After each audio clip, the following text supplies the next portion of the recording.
আমায় একজন জিজ্ঞাসা করেছিল, আমেরিকাতে মেলা হয় গো? প্রত্যেকবার স্বাধীনতা দিবসের দিনকেই জানেন তো মেলাটা হয়, আর এত সুন্দর ফায়ারওয়ার্কসের শো হয় যেন সত্যিই মনে হয় আমাদের স্বাধীনতা দিবসই উদযাপন হচ্ছে। হ্যালো আর নমস্কার বন্ধুরা, কেমন আছেন সবাই? আশা করি আপনারা সবাই ভীষণ ভালো আছেন, ভীষণ ফাটাফাটি আছেন। আমিও ভীষণ ভালো আছি। সবাইকে স্বাধীনতা দিবসের অনেক শুভেচ্ছা জানিয়ে আজকের একটা নতুন ব্লগ নিয়ে চলে এলাম। আজকে ব্লগে আপনাদেরকে মেলায় ঘুরতে নিয়ে যাওয়ার আছে, তাই ব্লগটা একদম স্কিপ করবেন না আর একদম মন দিয়ে দেখবেন সবাই। আর যারা নতুন ভিউয়ার্স সবাইকে বলছি আমার চ্যানেলটিকে সাবস্ক্রাইব করে দিন, আর ব্লগটি যদি ভালো লাগে তাহলে লাইক শেয়ার কমেন্ট করতে ভুলবেন না। তাহলে চলে আসি, নতুন ব্লগটা ঝটপট করে স্টার্ট করে দিই। নমস্কার বন্ধুরা, ওয়েলকাম ব্যাক টু ভিনদেশি চান্দ্রেস চ্যানেল। আজকে স্বাধীনতা দিবস, আর সকালবেলা ঘুম থেকে উঠেই আমি টংলুকে বসিয়ে দিয়েছি আমাদের দেশের পতাকা আঁকতে, রং করতে, আর সাথে করে লিখতে হ্যাপি ইন্ডিপেন্ডেন্স ডে। আর এটাই ওর ঘুম থেকে উঠেই প্রথম কাজ ছিল। আর বলেছি এত সুন্দর করে আঁকবি, আমি কিন্তু সবাইকে এই ছবিটা দেখাবো, আর সবাইকে তুই উইশ করবি হ্যাপি ইন্ডিপেন্ডেন্স ডে। তো ও তো ভীষণ খুশি হয়ে গেছে, আর বলেছি তুই নিজের মতো কালার কর। দেখলাম ও কিন্তু মনে করে করে সুন্দর কালার করেছে। হ্যাঁ, পুরোটা ওর পক্ষে করাটা যথেষ্টই টাফ, কিন্তু ও একবার ওর দিদির কাছ থেকে, মানে আমার দিদির মেয়ের কাছ থেকে একবার এই ইন্ডিয়ান ফ্ল্যাগ আঁকাটা শিখেছিল, তাই ওর কাছে এই কনসেপশনটা একদম ক্লিয়ার ছিল। আমি একটুখানি ধরে টরে দিয়েছি অবশ্য, যেমন স্কেলটা দিয়ে ড্রয়িং করা অতটাও পারছিল না, তবে বাকিটা কিন্তু ও পুরোটা নিজেই করেছে। Happy independence day. সকালবেলা ঘুম থেকে উঠেই পতাকা উত্তোলন তো দেখা হয়নি, কিন্তু পতাকা কিন্তু আমরা ছোট্ট করে বাড়িতে এঁকেও নিয়েছি।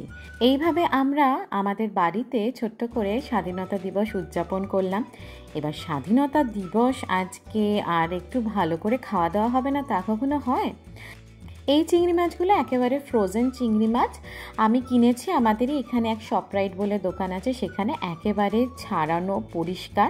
আমার এটা কিনে বাড়িতে রাখতে বেশ ভালো লাগে, কোনো ঝঞ্ঝট নেই। একদম বার করো, একটু জলে ডুবোলেই একদম গলে যায়। তারপরেতেই আমরা এটাকে ঝটপট করে যে কোনো রান্নায় দিয়ে বানিয়ে নিতে পারি।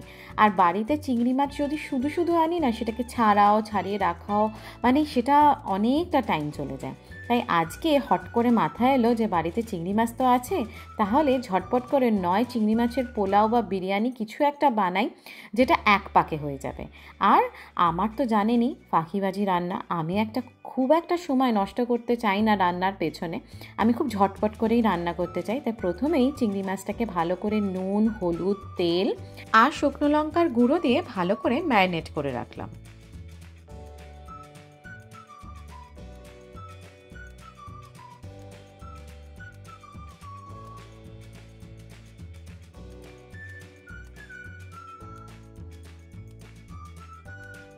রান্না করতে ভালোবাসি না সেটা নয়, রান্না করতে এবং খেতে দুটোই ভালোবাসি, কিন্তু আমার এই চিংড়ি মাছ রান্না করার বুদ্ধিটা মাথায় এসছে তখন প্রায় 1টা বেজে গেছে, মানে দুপুর 1টা।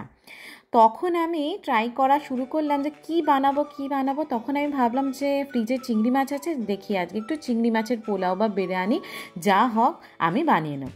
যাই হোক, আমার চিংড়ি মাছটা ম্যারিনেশনের পরে আমি চিংড়ি মাছটাকে হালকা করে একটু তেল দিয়ে ভেজে তুলে নিলাম। আবার বেশিক্ষণ ভাজিনি, কারণ ওটা শক্ত হয়ে যাবে। তারপর ওই তেলেতেই আমি দিয়ে দিলাম আদা, রসুন, পেঁয়াজ বাটা আর অল্প একটু টমেটো, সব কিছু ভালো করে ওই তেলেতেই মশলাটা কষে নিলাম। আর সাথে কি দিলাম, আমাদের এখানে এই শানের বিরিয়ানি মশলা বা শানের যে কোনো মশলা ভীষণ পপুলার আর ভীষণ টেস্টি হয় রান্নায় দিলে, তো আমি ওটাই অ্যাড করে দিলাম, আর কোনো মশলা অ্যাড করিনি। আর আমার কাছে ছিল একটু ক্যাপসিকাম, সেটা ফ্রিজে পড়ছিল, ভাবলাম ওটাও একটুখানি গ্রেভির মধ্যে অ্যাড করে দিই। ক্যাপসিকাম জানেন তো গ্রেভিতে দিলে একটা আলাদাই টেস্ট আসে। আজকে জানেন সন্ধেবেলা আমাদের এইখানে যে মেলা বসেছে সেখানে যাব। গতবারও গেছিলাম, আপনাদের সাথে সেইগুলোর সমস্ত ভিডিওই আমি শেয়ার করেছিলাম। এবারও তার অন্যতা হবে না। তাই জন্য ঝটপট করে রান্নাটা সেরে খেয়ে দিয়ে একটু রেস্ট নিয়ে নেব, কারণ সারা সন্ধে যা করবে টংলু, আমাদের রেস্ট না নিলে আমরা পারবো না। এরপর আমি যেটা অ্যাড করলাম সেটা হচ্ছে অল্প টক দই, কাজু বাদাম, কিশমিশ আর 2টো শুকনো লঙ্কা। কাজু বাদাম আর কিশমিশটা অ্যাড করলাম, কিশমিশের একটা বেশ সুইট ব্যাপারটা আসবে, আর কাজু বাদামে একটা হালকা গ্রেভিটা আরেকটু করে ভালো হয়ে যাবে, যাতে আমার চিংড়ি মাছটা যে কষবো তাতে একটা আলাদা ফ্লেভার দেবে। তারপর আমার ওদিকে চিংড়ি মাছটা কষা হয়ে গেছে, সেটার আর ভিডিও আমার সেভাবে তোলা হয়নি। এরপর চালটা যেই সেদ্ধ হয়ে এসেছিলো 90% মতো, তারপরে আস্তে আস্তে আমি লেয়ারে লেয়ারে আর সেই যে পেঁয়াজ বেরেস্তা বানিয়েছিলাম সেটা দিয়ে আস্তে করে এবার এটা দমে বসিয়ে দেবো। আর হ্যাঁ, এখানে আমি জলের বদলে একটু জলের সাথে দুধ মিশিয়ে অ্যাড করেছি, এতে এই বিরিয়ানি বা পোলাওয়ের টেস্টটা আরও বেড়ে যাবে। আর সব শেষে ওপর দিয়ে ঢেলে দিলাম হচ্ছে ঘি, তারপর ভালো করে চাপা দিয়ে দিলাম।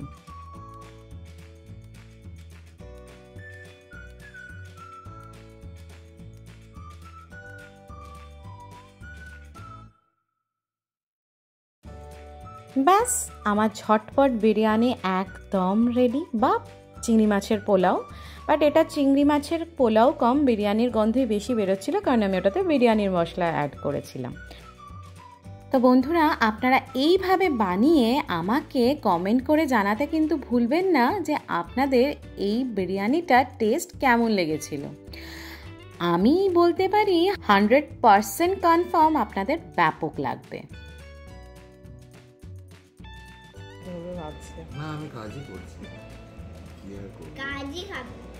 কাজই খাবে বাবা, কাজই খাবে, তুই খাবার খাচ্ছ। Welcome back to my channel. আমরা চলে এসেছি আমাদের বকুলতলায়। আজকে সত্যিই ভিড় জমেছে। আমাদের হিলসবোরো কাউন্টির এটা মেলা, আমাদের এখানে মেলা হয়। আর এত ভালো ব্যাপার যে এখন মানে এমন সময় হয় যে এই স্বাধীনতা দিবসেরও দিনটা কভার হয়ে যায়। তো এই নিয়ে 3 বার আমরা এই মেলাতে যাচ্ছি।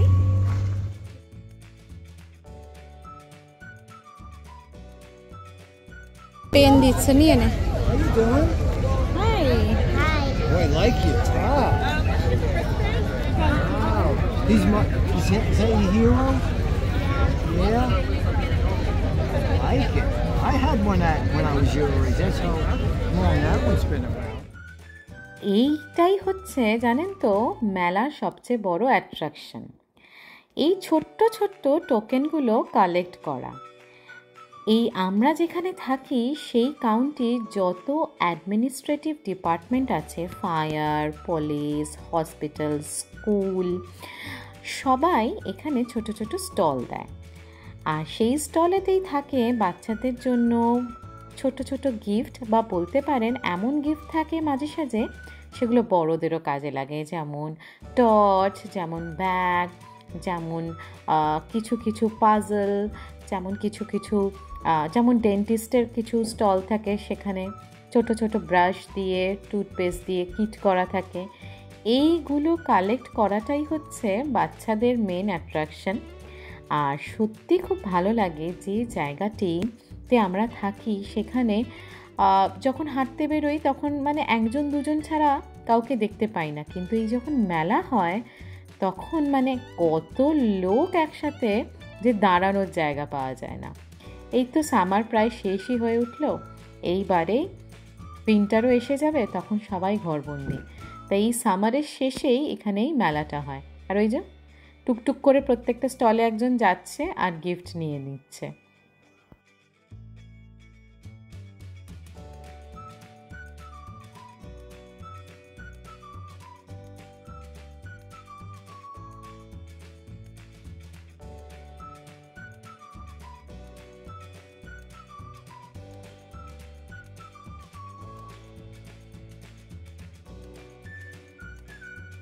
মেলায় আসা মানেই রাইডে চড়া, আর সেটার জন্যই আমরা টিকিট বুক করে নিলাম। করবার পরে হাতে ওদেরকে সবাইকে একটা করে ব্যান্ড পরিয়ে দিল। আর এই ব্যান্ডটা শুধু ওর জন্যই কিনলাম, কারণ সাধারণত সমস্ত রাইডগুলোতে বাবা কিংবা মা কোনো একটা প্যারেন্ট উঠতে পারে, তাই জন্য একটা কেনাই আমাদের জন্য ভালো। তারপর আমরা চলে গেলাম মেইন জায়গায়। আর এইখানটার ভিড়টা দেখে বুঝতেই পারবেন না যে এরা মানে আমরা এতটা শুনশান ফাঁকা জায়গায় থাকি। আমি তো জাস্ট দেখে ভাবছি যে এরকম ভিড় আমরা সারা বছর দেখি না, কিন্তু এরা কিন্তু সবাই আমাদের আশপাশেতেই থাকে। এইবার শুরু হচ্ছে এই প্রচণ্ড লাইন দিয়ে দিয়ে দাঁড়ানো আর এক একটা করে রাইডে চড়া। মোটামুটি 5 থেকে 6টা রাইড ওই ব্যান্ডটা যেটা পড়েছে ওই সেটাতে চড়া যায়। তো আমরা এখন লাইন দিচ্ছি টংলুর জন্য। দেখি টংলু কতগুলো রাইড চড়ে উঠতে পারে।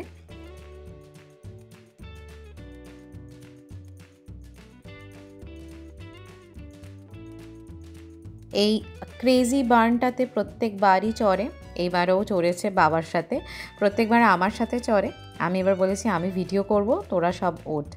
তারপরে উঠলো হচ্ছে এই ড্র্যাগনটাতে, তারপরে খুব উঠতে চাইছিল এইটাতে। আমি এটার অবশ্য নাম জানি না, কিন্তু আমি তারপর বললাম ভাই এটা তুই পারবি না, কারণ এটার জন্য যে হাইটটা দরকার সেটা ওর নেই। তো তাই জন্য বললাম যে এটাতে উঠিস না, বরং পাশেরটাতে ওর, সেটা হচ্ছে কাইট ফ্লায়ার। এইটাতে ওর হাইট অনুযায়ী সব বাচ্চারাই চড়তে পারে মোটামুটি।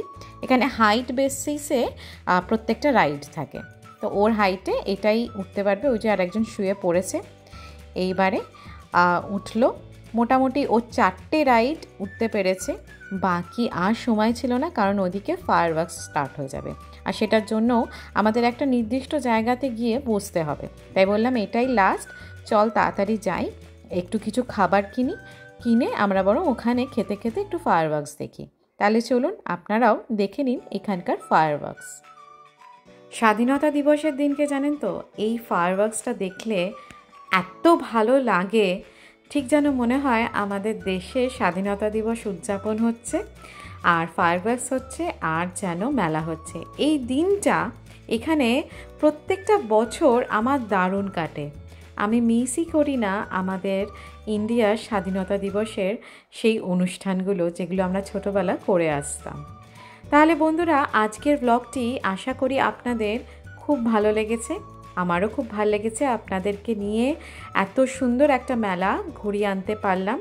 সবাই সুস্থ থাকবেন, ভালো থাকবেন। আজকের ব্লগটা আমি এখানেই শেষ করলাম।